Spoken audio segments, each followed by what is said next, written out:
Talking about Biafra. Yes. You had a meeting Yes. with Nnamdi Kanu, and that sparked, in fact, I New think, York. I think you got arrested after that Yes. meeting. People would say, you people are not fighting the same cause. You are fighting to be the president of the country. He is fighting to divide the country. Yes. People would say, why would you be seen in such a meeting? Would you like to clear that You air? see, anybody that lacks any sense of consciousness would ignore social movements. That is the problem with Nigerian leadership. You cannot have a country in which there are 251 tribes or languages, and one big section says, we are not satisfied with here. And you don't talk to them, you don't understand them. Then you are not a leader of that country. The reason I met him was to understand first what his struggle was about, which I knew already. And secondly, to also advise him on the way that I think we could all work together. And thirdly, to send a message to the Nigerian people that we can walk through our differences, even at these levels. And I was surprised that, contrary to what some people are saying, he did not want Nigeria to break up. He wanted a Nigeria where the Igbo man can survive. But for an Igbo man to survive in Nigeria, as it is currently put together, Nigeria must break. Wait, the meeting you had with Nnamdi Kanu, Yes.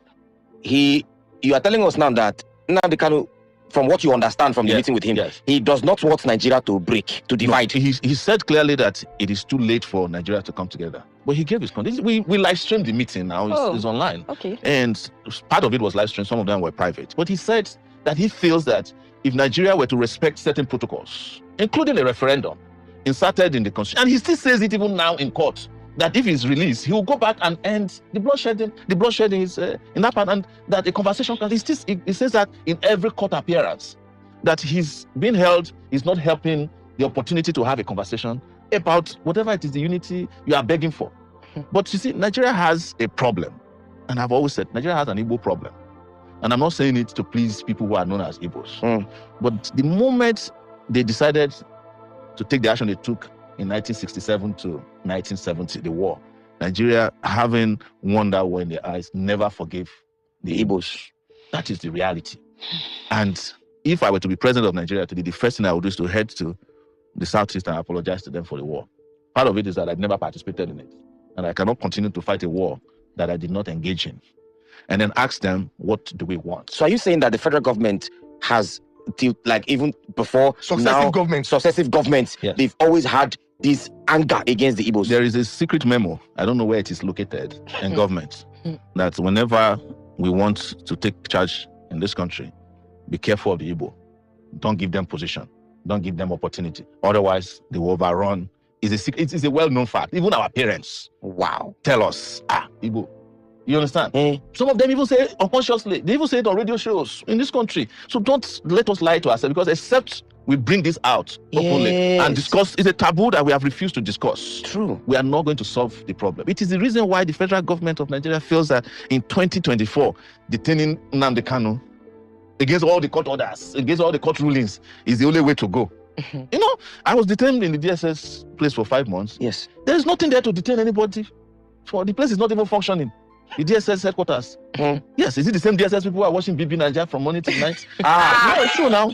I was there with them for 5 months. I've said this publicly. So all the institutions in this country are broken down. But let's get back to the reality. One thing I've told people is that you are looking at Igbos as the only people who want to secede. But who in this country today has not mentally seceded from Nigeria? Mentally seceded. Who has not left? Except those who are trapped. If anybody in this country is working in a bank and he has 10 million naira and somebody says you can get into Canada, he will leave the next day. I swear. Is that not secession?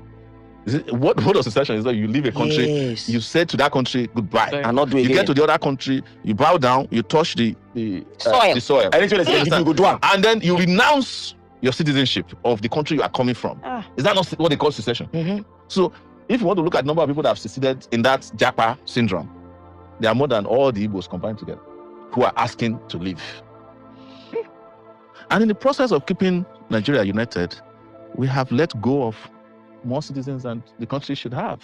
Yes. So you think if they had if they had, because I mean, from the last thing you said now, say in the process of trying to keep Nigeria united, yes, we have let go of more citizens than we should have. Of course. So if we had allowed for the division or secession of Nigeria, most of our citizens that are outside would not have been outside. No, you see, it is not the secession I'm talking about. Okay, what are you talking about? It is what led to the war that we did not address. Okay. And what happened after the war.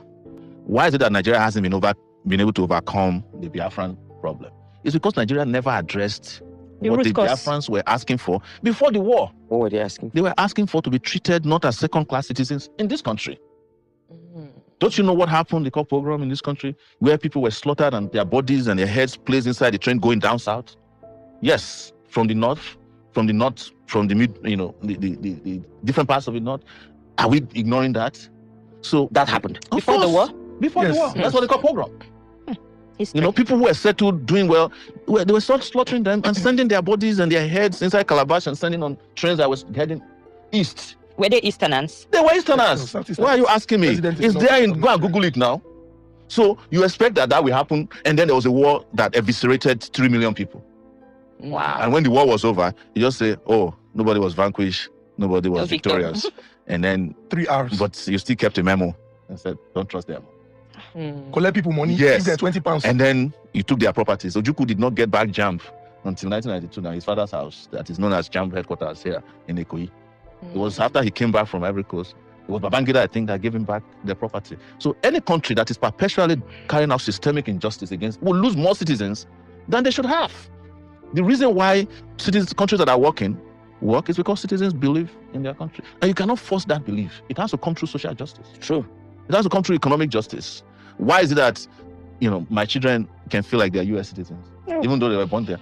It's because before they let you take them out of the hospital, they must take all their immunity, everything, injections. You cannot put them at home and not go back to the doctor to go and complete it. And when it's time for school, they cannot be out of school for 2 days. And you'll be saying that, no, I want Shikira to go and be selling pure water. He will go to jail. So, and then when it's time for them to go to college, there is loan, there is grants,